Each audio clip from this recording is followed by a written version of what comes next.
Assalomu alaykum, hurmatli ijtimoiy tarmoq kuzatuvchilari, Farruh Abdullayev kanalining ashaddiy muxlislari. Do'stlar, xabaringlar bor, internetda ijtimoiy tarmoqlarni bang'illatib bir necha oylardan beri muhokamalarga sabab bo'lib, kimdir u tomonga, kimdir bu tomonga o'tib turli xil fikrlarni bildirib, bugungi kungacha muhokama bo'lib kelayotgan Gulirano Qosimova va boshqalarning sudi oxiriga yetdi deb o'ylaymiz. Bu mavzuga to'xtalmayotganimiz sababi juda ham mujmal, kimdir u, kimdir bu va turli xil holatlar. Shuning uchun biz kanalga va efirga bermayotgandik. Asosiy sabablari shundan va o'zimizni ishlarimiz, ayrim bir sabablarga ko'ra o'qishlarga kirganimiz sababli video joylayolmayotgandik. Mana bugundan sizlarga Farruh Abdullayev kanalidan birinchilardan bo'lib bomba videolarni ko'rishlaring mumkin. Sizlar iltimos faqatgina kanalimizga obuna bo'lib, like bossalaring bo'ldi. Mana shu muhokamalarga sabab bo'layotgan Gulirano Qosimovani xabaringlari bor. Sud hukmi o'qildi. To'liq videoni Farruh Abdullayev kanalida ko'rishlaring mumkin. Mas'uliyatga ajrim qildi. Hajjayev Akmaljon Ikromovich va Rasulov Jasulbek Komiljonovga nisbatan chiqarilgan jinoyat ishlari bo'yicha Quvvat tuman sudining 25-28 noyabrdagi hukmi o'zgarishsiz qoldirilsin. Sudlanganlarning himoyachilar brigadasi hamda jabrlanuvchi Qosimovaning vakili advokat Hamid bilan brigadasiga keltirilgan kassatsiya shikoyatlar qanoatlantirilmasdan qoldirilsin. Mazkur sud qarorlaridan norozi taraflar belgilangan tartibda taftish tartibiga shikoyat qilish huquqi borligi, bundan tashqari sud majlisi bayonnomasi bilan tanishib chiqish huquqi borligi tushuntirilsin. O'tirib oling. Sudlov hay'ati mazkur sud qaroriga kelishga quyidagilarcha asos qiladi, ya'ni birinchi instansiya sud tomonidan mana jabrlanuvchi Qosimovaning shikoyatida keltirilgan, ya'ni sudlanganlarning harakatlariga 141 prim 2 modda 2-qismi AB bandlari bilan yana qayta ayb e'lon qilish haqida shikoyat vaj keltirilgan.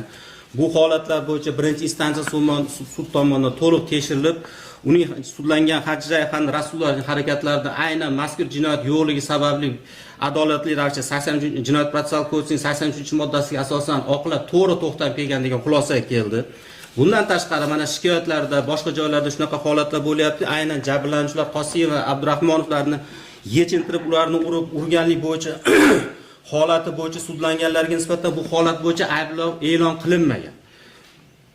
Bundan tashqari mana Abdurahmonov aynan o'zining muzokarasida bildirilyapti, shu 34 million kassatsiya instansiyasi advokatlar olish va boshqa xarajatlar bo'yicha 34 million so'm sarf xarajat qilganligi bo'yicha shu summani sudlanganlardan undirish berish holati bo'yicha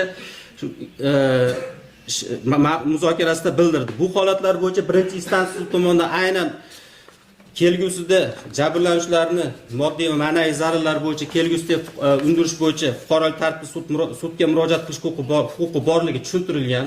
Shu holat bo'yicha kelishmadi sudlov hay'ati. Bundan tashqari mana birinchi instansiya sud tomonidan sudlanganlar Hajjayev, Rasulovlarning O'zbekiston Respublikasi Jinoyat kodeksining 141 prim 3, ya'ni shaxsning sha'dir va qadr-qimmatini kamsitish tutish hamda inson hayotini sir tutiladigan tomonlarni aks ettiruvchi ma'lumot oshkor qilish, ya'ni 142-moddasi fuqarolarning turar joyining daxlsizligini buzish, 206-modda hokimiyat yoki mansab vakolati doirasidan chetga chiqish, 230 prim 2 moddasi, ya'ni tezkor qidiruv faoliyatining natijalarini soxtalashtirish, qalbakilashtirish bo'yicha, shuningdek 234-moddasi qonunga xilof ravishda ushlab turish bilan aybli deb topib to'liq xulosaga kelgan. Shu xulosaga keldi kassatsiya instansiyasi. Birinchi instansiya sud tomonidan to'liq sudlanganlarning hamda jabrlanganlarning vajlari to'liq tekshirilib, adolatli xulosaga kelgandagi xulosaga keldi. Mana bundan tashqari mana ma'ruzachi tomonidan ham boshqa holatlariga tushuntirishlar beriladi. Sudlov hay'ati shu sudlanganlarni oqlov hukmi chiqarish haqidagi vajlari bilan yana quyidagi holatlar bilan kelishmadi, ya'ni manasi aytadigan bo'lsak, Rasulov hokimlikda ishlovchi Azamov Alimardonga shu holat bo'lgandan keyin telefon qilyapti, undan keyin u shu xabar haqida aytayapti unga. U Azamov Alimardon o'zini ko'rsatuvlarida ham aynan Rasulov bo'lgan holatni bayon qilish bilan birga o'zida video borligini, bu videoni xohlasa ko'rsatishi mumkinligini aytayapti.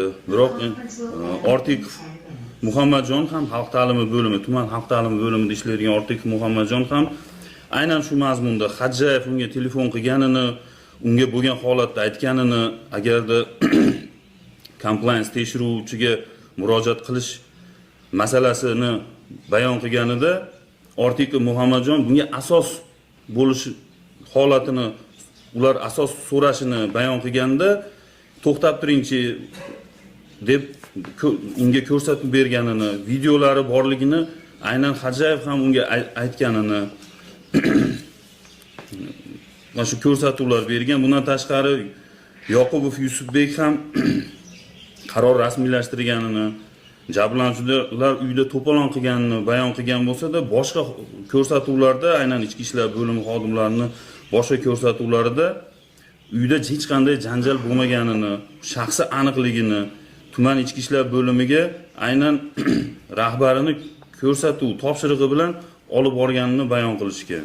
Yana bir bor Hajayev, Rasulov hamda Qosimov hamda manfaatdor, ya'ni himoyachilarga kelgusida mazkur sud qarorlaridan norozi taraflar belgilangan tartibda taftish tartibida shikoyat qilish huquqi borligi tushuntirilyapti. Sud majlisi yopiqligi e'lon qilindi.